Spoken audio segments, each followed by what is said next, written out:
Hello बच्चों, स्वागत है आपका अपने YouTube चैनल ज्ञान 22 में। तो बच्चों, आज का जो टॉपिक रहने वाला है वो है मापन। मापन एक ऐसा चैप्टर है जिसके बिना फिजिक्स अधूरा माना जाता है। ये किसी क्लास पर डिपेंड नहीं करता है कि कक्षा 8 9 वालों को पढ़ना है, कक्षा 10 वालों को, 11 वालों को, 12 वालों को। हालांकि ये कक्षा 9 और 11 में टॉपिक दिया हुआ है, लेकिन अगर मापन आप नहीं पढ़ते हैं तो फिजिक्स अधूरा माना जाएगा। हर चैप्टर में अपना भूमिका निभाता है। कोई भी चैप्टर पढ़ेंगे, फिजिक्स में हर चैप्टर में फार्मूला आएगा, हर फार्मूले के पीछे मात्रक आएगा, तो वो एक मात्रक को दूसरे मात्रक में कैसे कन्वर्ट करेंगे हम लोग, इन सभी चीज़ों में ये बहुत बड़ी भूमिका निभाता है। तो इसको बहुत धैर्य बना के देखिएगा और बड़ी मजेदार चैप्टर है ये। ठीक है, तो आइए देखते हैं मापन। मापन में बाबू, मेजरमेंट में सबसे पहले हम जानेंगे कि भौतिक राशि क्या होती है। फिजिकल क्वांटिटीज किससे कहते हैं। भौतिक राशियाँ वे राशियाँ होती हैं जिसे हम किसी मापक यंत्र द्वारा माप सकें, यानी वे राशि जिसे किसी यंत्र का प्रयोग करके हम माप सकते हैं उसे भौतिक राशि कहते हैं। जैसे मान लीजिए कि हम अपना द्रव्यमान नापना चाहते हैं कि हम कितने केजी के हैं, हालांकि होंगे 1 कुंटल, पौने कुंटल, 70 किलो, 80 जो भी हो। अगर लेकिन इसको हम देखना चाहते हैं कि हम कितने किलोग्राम के हैं, तो उसके लिए हमें क्या करना होगा, किसी मापक यंत्र पे खड़ा होना पड़ेगा, तब जाकर के हम अपनी द्रव्यमान को नाप सकते हैं कि हम कितने किलोग्राम के हैं। यानी जो हमारा द्रव्यमान है वो भौतिक राशि है। अच्छा, हमारी उम्र, जो भी हम 26-27 साल के जो भी हैं, क्या ऐसा कोई यंत्र है जो कि माप करके बता दे कि हम कितने वर्ष के हैं? नहीं। तो अगर आप हमारी उम्र को नहीं तौल सकते, नहीं माप सकते, तो उम्र जो है भौतिक राशि नहीं है। मान लीजिए कि कोई हमारे घर पे कोई ऐसा फंक्शन हो गया एकाएक, या हमारे लाइफ में कोई ऐसा एकाएक कोई खुशियाँ आ गई, तो क्या जितनी भी हम खुश हैं, जितना भी हम प्रसन्न हैं, क्या इसको माप सकते हैं? नहीं माप सकते हैं, तो वो भी भौतिक राशि नहीं है। कोई अचानक ऐसी घटना घट जाए जिससे हमें बहुत दर्द हो, बहुत दुख हो, क्या वो भौतिक राशि है? नहीं है। यानी कहने का तात्पर्य यह है कि वे राशियाँ जिसे आप मापक यंत्र द्वारा माप सकते हैं उसे भौतिक राशि कहते हैं। हमारी द्रव्यमान ले लीजिए, हमारी लंबाई ले लीजिए, हमारे शरीर का टेम्परेचर ले लीजिए, अच्छा जो ये तारों में विद्युत धाराएं बह रही हैं उनको ले लीजिए। तो जिसको भी आप माप सकते हैं, आप खुद अब सोच सकते हैं कि जिसका मापन आप कर सकते हैं उसे भौतिक राशि कहते हैं। कहेंगे सर जी, अच्छा मापन क्या होता है, मापन किसे कहते हैं? आइए देखते हैं।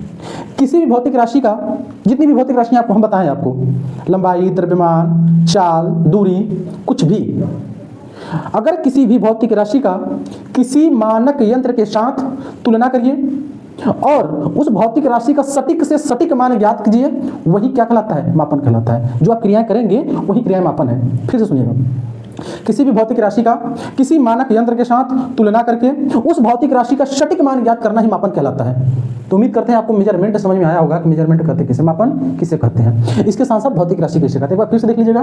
किसी भी भौतिक राशि का, जितनी भी भौतिक राशि हम पढ़ेंगे, लंबाई, द्रव्यमान, समय, ताप, धारा, पदार्थ, मात्रा, ज्योति, तीव्रता, और भी भौतिक राशियां हैं जिन्हें आप माप सकते हैं, उनका किसी यंत्र के साथ, यानी मानक, यानी अच्छे यंत्र के साथ, मानक यंत्र के साथ तुलना करके और उस भौतिक राशि का एकदम सटीक मान ज्ञात करना ही मापन कहलाता है। ठीक है। अब भौतिक राशि कैसे कहते हैं बता दिए, जिसे मापा जा सके उसे भौतिक राशि, जिसे नहीं नाप सकते हैं उसे भौतिक राशि नहीं कहते हैं। अच्छा, कहेंगे सर भौतिक राशियां कितनी होती हैं? देखिए, उनको कुछ आधार पे बांटा गया है। जैसे अगर भौतिक राशियों को हम दिशा के आधार पर बांटेंगे तब कितने प्रकार के होंगे, और भौतिक राशियों की उत्पत्ति के आधार पर बांटेंगे कि वो भौतिक राशियां आई कहां से, तब कितने प्रकार की होती हैं।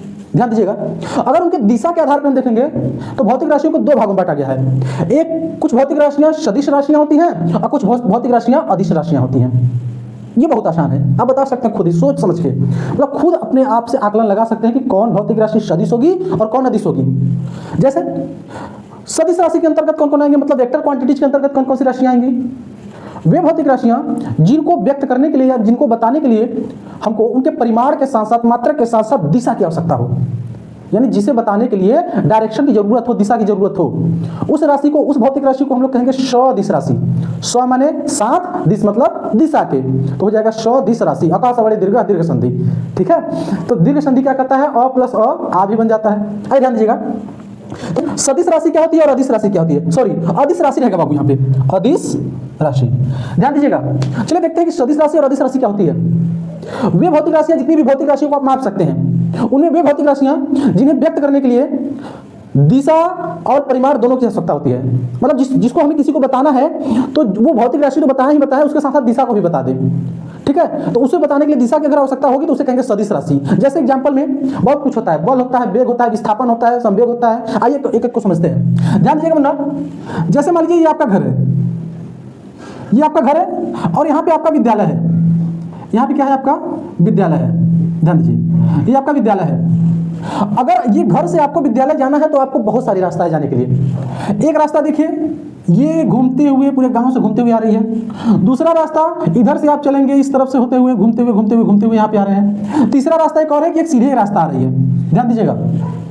तो ये आपके घर के मान लीजिए कि ये पूरब की दिशा में है। तो अगर हम ये कहें कि आपके घर से पूरब की दिशा में 2 किलोमीटर की दूर पर आपका स्कूल है, तो वो हो गया विस्थापन। और यहाँ पे देखिए दूरी बताने के लिए हम दिशा की भी सहयोग ले रहे हैं, यानी आपके घर से पूरब दिशा में 2 किलोमीटर की दूरी पर आपका स्कूल है, विद्यालय है, तो ये तो हो गया विस्थापन। लेकिन अगर हम यहाँ पे ये बताएं कि आपके घर से 2 किलोमीटर की दूरी पे आपका स्कूल है, तो यहाँ पे हम दिशा नहीं बता रहे हैं, तो ये हो गया दूरी। हालांकि दूरी और विस्थापन दोनों ही एक ही चीज होता है, बस दूरी क्या है उसमें दिशा नहीं बताना पड़ता है, और विस्थापन क्या है यहाँ दिशा बताना जरूरी हो जाता है। ये भी दूरी है, इधर से आप घूम के जा रहे हैं, ये भी दूरी है, ये भी दूरी है। लेकिन हालांकि ये देखिए ये सबसे न्यूनतम दूरी है, इसको बताने के लिए दिशा बताना पड़ेगा, इसलिए इसको विस्थापन बोल देते हैं। और विस्थापन सदिश राशि होती है। तो वे भौतिक राशियां जिन्हें व्यक्त करने के लिए दिशा की जरूरत पड़ती है उन्हें सदिश राशि कहते हैं, जिन्हें व्यक्त करने के लिए दिशा की जरूरत नहीं पड़ती उन्हें अदिश राशि कहते हैं। इसी प्रकार बल हो जाता है। अगर आप किसी वस्तु पर बल लगा रहे हैं तो बताएंगे कि किस दिशा में बल लगा रहे हैं, पूर्व की दिशा में, पश्चिम की दिशा में, आगे की दिशा में, पीछे की दिशा में, किस दिशा में बल लगा रहे हैं। तो बल भी आपकी सदिश राशि है, वेग भी आपकी सदिश राशि है। जैसे आप साइकिल चला रहे हैं, कहेंगे हम साइकिल 5 किलोमीटर प्रति घंटा की रफ्तार से चला रहे हैं, ये तो चाल है क्योंकि यहाँ पे दिशा नहीं बता रहे हैं। लेकिन हम ये कह दें कि हम अपनी साइकिल 5 किलोमीटर प्रति घंटा की रफ्तार से पूर्व की दिशा में चला रहे हैं, ये हो गया वेग।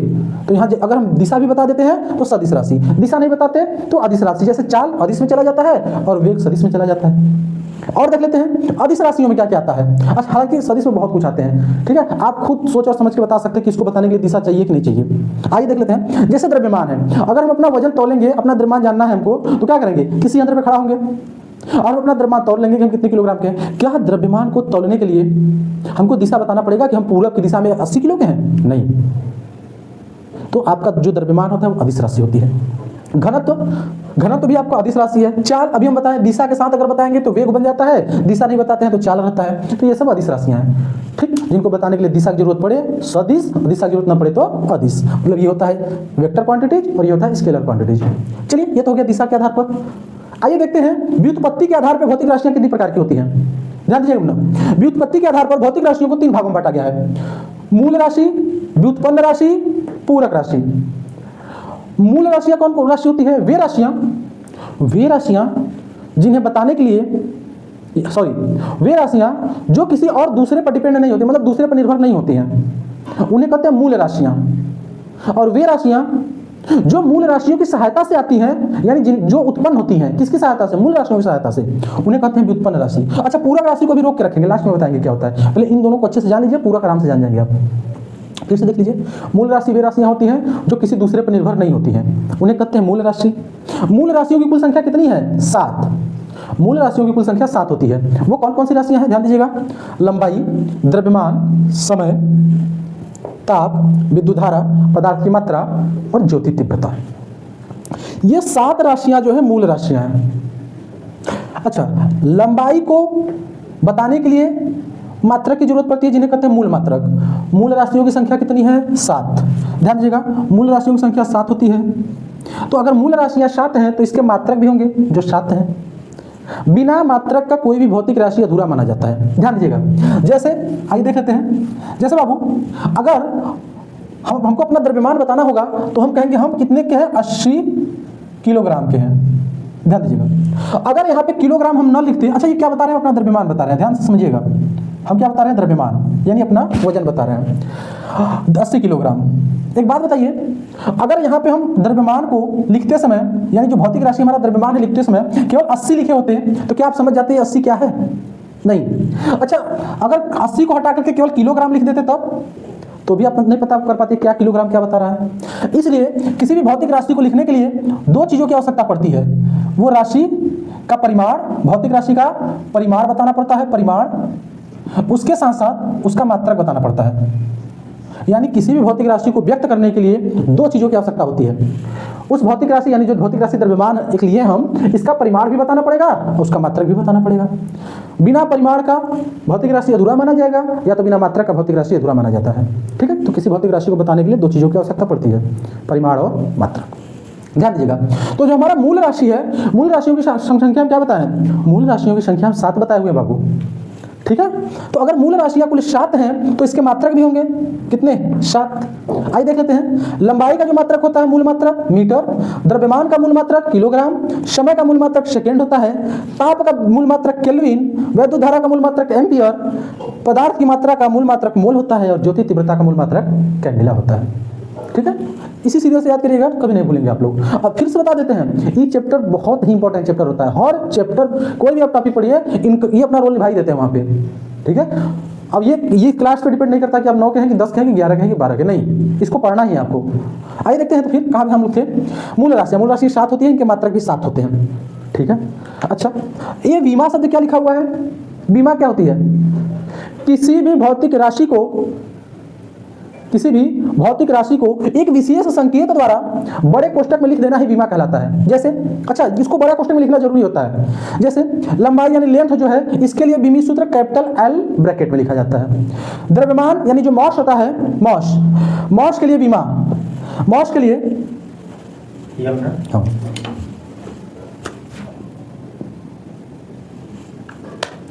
द्रव्यमान के लिए जो बीमा होती है वो बड़े ब्रैकेट में कैपिटल M। इसी प्रकार समय की बीमा कैपिटल T।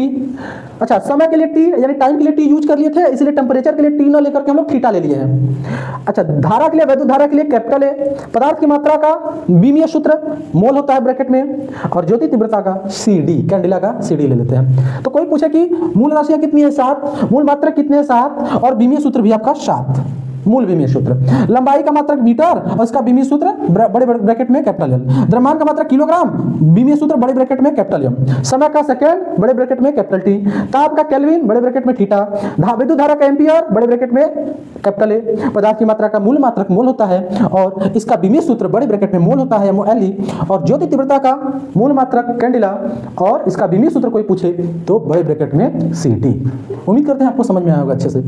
अगर ये चीज आपको समझ आ गया मूल राशि, तो इन्हीं का प्रयोग करके हम लोग व्युत्पन्न राशि, देखिए इसमें इसका शब्द में छुपा हुआ है व्युत्पन्न, यानी उत्पन्न होकर के ये आते हैं। जैसे ध्यान समझिएगा, क्षेत्रफल, अगर क्षेत्रफल निकालना होगा, जैसे इस बोर्ड का क्षेत्रफल निकाला, अच्छा क्षेत्रफल का मतलब समझते हैं, ये जो व्हाइट वाला भाग आपको दिखाई दे रहा है, ये इसका एरिया है, क्षेत्रफल है। तो अगर इस बोर्ड का क्षेत्रफल हमको निकालना पड़ेगा तो हम कैसे निकालेंगे? सूत्र होता है लंबाई गुणे चौड़ाई। ध्यान समझिएगा बाबू, अगर क्षेत्रफल निकालना है, क्षेत्रफल, तो क्षेत्रफल का सूत्र होता है लंबाई गुणे चौड़ाई। लंबाई, अच्छा लंबाई देखिए, ध्यान दीजिएगा, यहां से वहां तक इसका लंबाई नापेंगे, ये लंबाई हो गया, ठीक। इसका मात्रक होता है मीटर। लंबाई का मात्रक क्या होता है? लंबाई का मात्रक मीटर। उसके बाद इसका चौड़ाई नापेंगे, यहां से यहां तक नापेंगे, तो ये भी तो एक प्रकार की लंबाई ही है, भले उसको हम चौड़ाई बोल रहे हैं लेकिन नापना तो लंबाई ही है।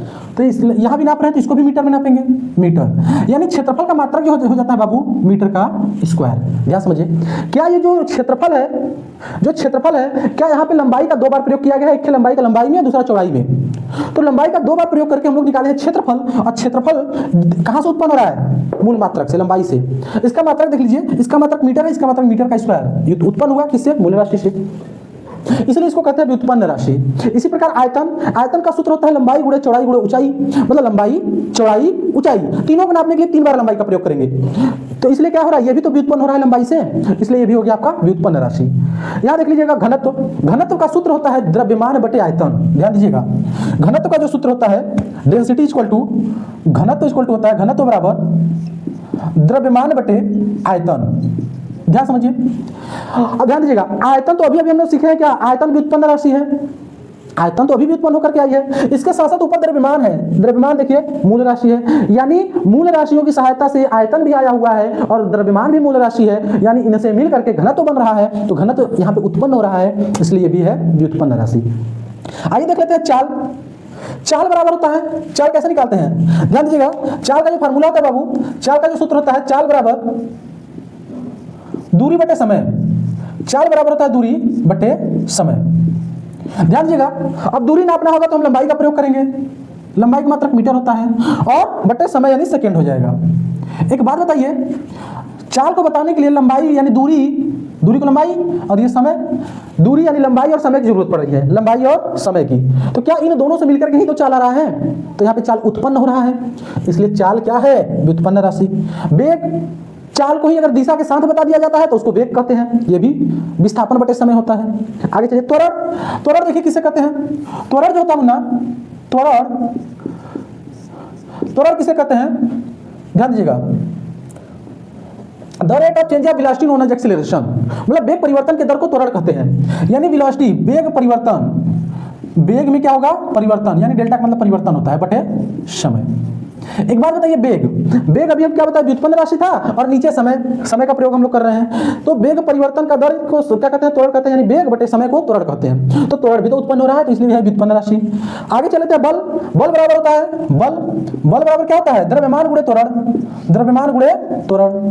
ध्यान दीजिएगा, द्रव्यमान आपका मूल राशि है और त्वरण अभी आप व्युत्पन्न राशि निकाले हैं, दोनों मिलकर फिर एक सूत्र उत्पन्न हो गया, ये भी व्युत्पन्न राशि। कार्य बराबर होता है, कार्य बराबर बल गुणे विस्थापन, बल आपका व्युत्पन्न राशि विस्थापन मूल राशि मिलकर के कार्य का निर्माण हो जाता है। दाब बराबर बल बटे क्षेत्रफल होता है, बल बटे क्षेत्रफल। कार्य बराबर होता है कार्य बराबर बल बटे क्षेत्रफल, बल बटे क्षेत्रफल। अब ध्यान दीजिएगा, बल क्या था व्युत्पन्न राशि, क्षेत्रफल क्या है व्युत्पन्न राशि, यानी ये दोनों तो खुद ही व्युत्पन्न राशि है और इनका प्रयोग करके एक और सूत्र की व्युत्पत्ति हो गई तो ये भी है व्युत्पन्न राशि। यानी ये सब राशियां जितनी भी लिखी गई हैं सब व्युत्पन्न। अब कोई पूछेगा मूल राशियों की संख्या 7, मूल मात्रक की संख्या 7, मूल विमीय सूत्र की मात्र संख्या 7, व्युत्पन्न राशि की संख्या अनंत, बहुत सारा व्युत्पन्न राशियां होती हैं। अच्छा, इसी प्रकार व्युत्पन्न मात्रक अनंत, जितने सूत्र आएंगे उतने इसके मात्रक आएंगे। और व्युत्पन्न विमीय सूत्र की संख्या कितनी होती है, व्युत्पन्न विमीय सूत्र, कोई पूछे विमीय सूत्र की संख्या कितनी, अनंत भाई।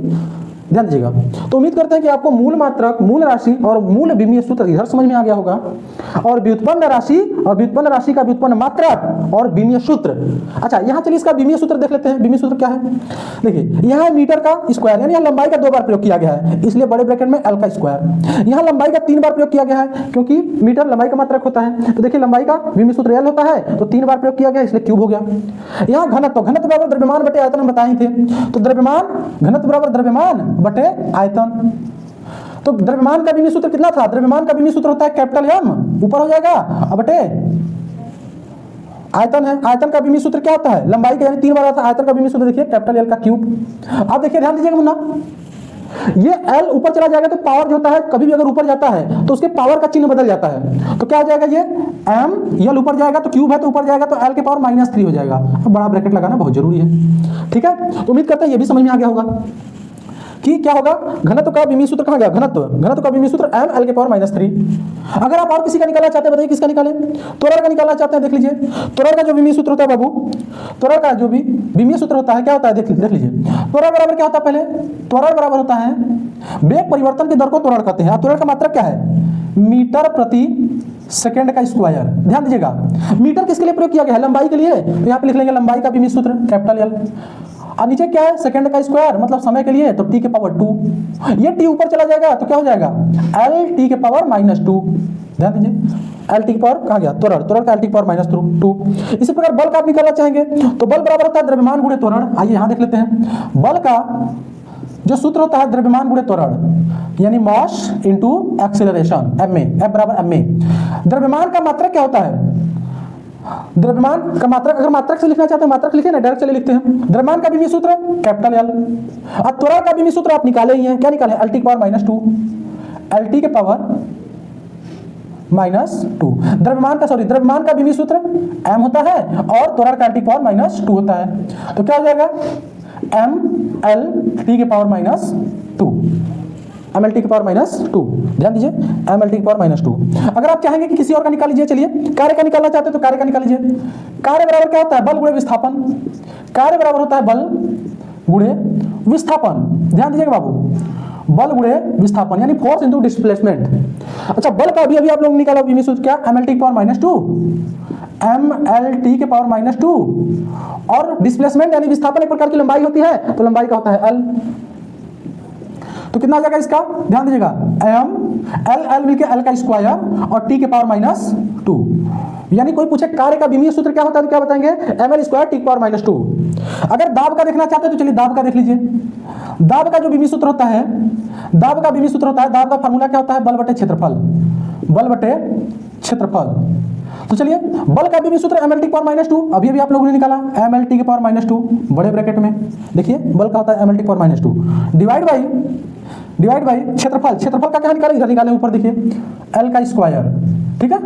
यानी जो ये हो जाएगा यम एल ऊपर जाएगा तो क्या हो जाएगा, एल के पावर -2, और यहाँ एल के पावर 1 है तो -2, देखिए ये जाएगा तो ऊपर -2 हो जाएगा पावर में, और यहाँ एल इंतजार कर रहा था, कह रहा था ये आपका इंतजार है ना। तो ध्यान दीजिएगा, ये जाएगा ऊपर तो -2, यहाँ है +1, -2 में से +1 घट जाएगा तो बचेगा एल के पावर -1, और टी के पावर क्या है -2। यानी इसका दाब का जो विमीय सूत्र होता है m l के पावर -1 टी के पावर -2। उम्मीद करते हैं ये सब आप किसी भी सूत्र का किसी भी भौतिक राशि का विमीय सूत्र आराम से निकाल लेंगे, ठीक है। बस आपको पता चल रहा है कि मूल राशियों का विमीय सूत्र क्या होता है। देखिए सब इन्हीं की सहायता से सब लोग निकल रहे हैं, जो आप मूल राशियों को याद किए हुए सब इन्हीं का प्रयोग करके हम विमीय सूत्र निकाल रहे हैं। आइए, तो अगर इतना आपको समझ में आ गया तो अभी ये वाला छूटा हुआ है पूरक राशि क्या होता है, अब समझ में आएगा कि पूरक राशि किसे कहते हैं, इसीलिए रोक के रखे थे। ध्यान दीजिएगा पूरक राशि में, अब पूरक राशि क्या होता है। पूरक राशि वे भौतिक राशियां जिनका तो मात्रक होता है परंतु इनका विमीय सूत्र नहीं होता है। 7 मूल मात्रक थे, इनका मात्रक भी है, विमीय सूत्र भी है। व्युत्पन्न राशियां अनंत होती है और जितनी भी व्युत्पन्न राशि होंगी उनका मात्रक भी होगा, विमीय सूत्र भी होगा। इधर देखिए व्युत्पन्न राशियों में ये दो सूत्र यानी ये दो भौतिक राशियां ऐसी राशियां हैं जिनका मात्रक तो है लेकिन इनका विमीय सूत्र नहीं है। कहेंगे सर जी क्यों, मात्रक से ही तो विमीय सूत्र निकल रहा है, इनका नहीं निकल पाएगा। आइए देखते हैं, इनमें आता है कोण और घन कोण, दो भौतिक राशियां हैं पूरक राशि में। भौतिक राशियों में ये दो पूरक राशियां हैं जिनका यानी कोण और घन कोण, जिनका मात्रक है लेकिन इनका विमीय सूत्र नहीं है। सबसे पहले कोण क्या होता है इसको देख लीजिए, फिर अच्छे से समझ में आएगा। ध्यान दीजिएगा, देखिए ये कोण है, ये एक सर्कल है, ठीक, ये इसका रेडियस हो गया, ये इसका रेडियस हो गया। यहां से जो ये वाला भाग है, ये वाला भाग इसको कहते हैं आर्क यानी चाप। ये आपका चाप होता है, इसको कहते हैं त्रिज्या रेडियस, और ये होता है कोण। तो कोण का सूत्र होता है बाबू, कोण बराबर होता है चाप बटे त्रिज्या, चाप बटे त्रिज्या। ध्यान दीजिएगा, चाप बटे त्रिज्या। तो एक बात बताइए, ये इसका चाप है, यहां से यहां तक अगर आपको नापना होगा तो ये है तो एक प्रकार की लंबाई तो आप नाप रहे हैं। ये आप क्या नाप रहे हैं, यहां से यहां तक आएंगे तो लंबाई नापेंगे, यानी ये एक प्रकार की लंबाई है। लंबाई का मात्रक होता है मीटर बटे, ये इसकी त्रिज्या है तो त्रिज्या का भी मात्रक, ये भी तो एक प्रकार की लंबाई है तो इसका भी मात्रक होता है मीटर। देखिए मीटर से मीटर कट गया एक बार में, यानी कोण के लिए कुछ मात्रक बचा ही नहीं। कोण के लिए मीटर मीटर कट गया और इसका कोई भी मात्रक नहीं बचा। जब मात्रक नहीं बचा तो इसका विमीय सूत्र नहीं बन पाएगा। भैया यहां देख लीजिए, चाप यानी लंबाई है, इसका विमीय सूत्र लिखेंगे तो कैपिटल एल लिखेंगे और इसका भी विमीय सूत्र कैपिटल एल लिखेंगे, ठीक है। ये ऊपर चला जाएगा, देखिए ये तो कट गया खुद ही, यानी क्या इसका विमीय सूत्र कुछ नहीं आया, मात्रक भी कुछ नहीं आया, लेकिन फिर भी मात्रक इसका बताया गया है। क्या मात्रक बताया गया है, रेडियन। इसके मात्रक को बताया गया है रेडियन। अपवाद भी है ये, इसलिए तो इसको कहते हैं पूरक राशि। इसी प्रकार घन कोण होता है जिसका कोई भी जिसका मात्रक तो नहीं है, अरे सॉरी। इसी प्रकार घन कोण भी होता है। इस घन कोण का मात्रक तो है स्टेरेडियन, इसका विमीय सूत्र नहीं है। इसका विमीय सूत्र है, इसका भी विमीय सूत्र है, लेकिन इन दोनों का विमीय सूत्र नहीं है। कट जाते हैं सब लोग, कहेंगे सर ये घन कोण होता क्या, ध्यान दीजिएगा। गांव में तरबूज बेचने वाले आते होंगे, तरबूज, अगर वो तरबूज लेकर के आए हैं, ध्यान दीजिए तरबूज है, तो गांव वाले कहते हैं भैया आपका तरबूज लाल है कि नहीं अंदर से। तो तरबूज वाला करता क्या है, वो कहता है ठीक है देखिए हम आपको विश्वास दिलाते हैं। वो चाकू उठाता है अपना, ऐसे ऐसे करके फाकी करके ऐसे निकाल लेता है, ऐसे करके, ठीक है, ऐसे करके इसमें से निकाल के आपको दे देगा, देखिए लाल है कि नहीं। अगर आपको चीखना है थोड़ा सा तो लेके खा के देख लीजिए मीठा है कि नहीं है, नहीं तो क्या करता है फिर इसको ला करके इसमें पैक कर देता है, ठीक है। इसमें तो देखिए जब यहाँ से ये तरबूज को निकाला होगा तो यहाँ पे इस ठोस के अंदर एक कोण बना होगा, इसी कोण को कहते हैं घन कोण। यानी घन कोण कहाँ बनता है, ये समतल पे बनता है, 2D डायमेंशन है ये, और ये घन कोण क्या है 3D है, मतलब किसी ठोस के अंदर जो कोण बनता है उसे घन कोण कहते हैं। तो इसका मात्रक क्या होता है, घन कोण का स्टेरेडियन होता है और कोण का मात्रक रेडियन होता है। तो उम्मीद करते हैं कि जितना भी टॉपिक आपको समझाया गया अच्छे से समझ में आया होगा। अच्छा, इसको काहे पूरक राशि कहते हैं, इसके पास मात्रक है लेकिन इसका विमीय सूत्र नहीं होता है। एक बार चलिए सरसरी निगाह से देख लेते हैं, कोई भी कंफ्यूजन हो तो अपने देख लीजिएगा अच्छे से। हम बताएं मापन किसे कहते हैं, वे भौतिक राशियां जिन्हें मापने के लिए वे भौतिक राशि जिनका मापन किसी मानक यंत्र के साथ करके तुलना करके किया जाता है। वे भौतिक राशियां जिनको किसी मानक यंत्र के साथ तुलना करके उसका सही यानी सटीक मान ज्ञात करते हैं तो उसे मापन करते हैं, इस क्रिया को मापन करते हैं। अच्छा, इसमें एक शब्द आ गया भौतिक राशि। तो भौतिक राशि होता है वे राशियां जिन्हें मापा जा सके, वे राशियां जिन्हें मापा जा सके उन्हें भौतिक राशि कहेंगे, और जिनको नहीं नाप सकते उसे भौतिक राशि नहीं कहेंगे। जैसे हमारे उम्र को, हमारे दर्द को, हमारी खुशी को नहीं नाप सकते, भौतिक राशि नहीं है, लेकिन हमारे द्रव्यमान को, हमारी लंबाई को, हमारे टेम्परेचर को सब नाप सकते हैं यार, तो वो भौतिक राशि होती है। तो दिशा के आधार पर जितनी भौतिक राशि यानी जिनको मापा जा सकता है उनको दिशा के आधार पर दो भागों में बांटा गया है। जिन्हें बताने के लिए दिशा चाहिए उसे सदिश राशि, जिन्हें बताने के लिए दिशा नहीं चाहिए उसे अदिश राशि कहते हैं। इसी प्रकार व्युत्पत्ति के आधार पर राशियों को कितने प्रकार के बांटे गए हैं? व्युत्पत्ति के आधार पर भौतिक राशियों को तीन भागों में बांटा गया है, मूल राशि, व्युत्पन्न राशि, पूरक राशि। मूल राशि क्या होती है? मूल राशि किसे कहते हैं? मूल राशियां वे राशियां होती है जो स्वतंत्र होती है पूरी तरीके से, यानी इनका व्युत्पत्ति आप नहीं करेंगे, ये स्वतंत्र है, दूसरे पर निर्भर नहीं है। इनको बताने के लिए दूसरे राशि की आवश्यकता नहीं पड़ेगी। जैसे लंबाई है, लंबाई नापिए बता दीजिए तुरंत लंबाई क्या होती है। द्रव्यमान तौलिए हमको डायरेक्ट बताइए, वो किसी और राशि पर निर्भर नहीं है तभी ये निकल सकती है, नहीं, ये पूरी तरह से स्वतंत्र है। समय घड़ी देखिए बता दीजिए, धारा नापिए बता दीजिए, मतलब तुरंत, और किसी भी सूत्र की सहायता नहीं ली जाती है इनको बताने के लिए, ठीक है। तो इनकी संख्या कुल कितनी है? 7। लंबाई, द्रव्यमान, समय, ताप, धारा, पदार्थ की मात्रा, ज्योति तीव्रता। अच्छा, हम क्या बताए थे? किसी भी भौतिक राशि को बताने के लिए परिमाण और मात्रक दोनों की जरूरत पड़ती है। अगर हम द्रव्यमान 10 किलोग्राम का है तो हमारा 10 भी बताना पड़ेगा, किलोग्राम भी बताना पड़ेगा, यानी मात्रक बताना जरूरी होता है। तो किसी भी भौतिक राशि की मात्रक जरूरी होता है, तो लंबाई का मात्रक मूल मात्रक होता है। मूल राशि जब 7 है तो इनके मात्रक भी 7 होंगे।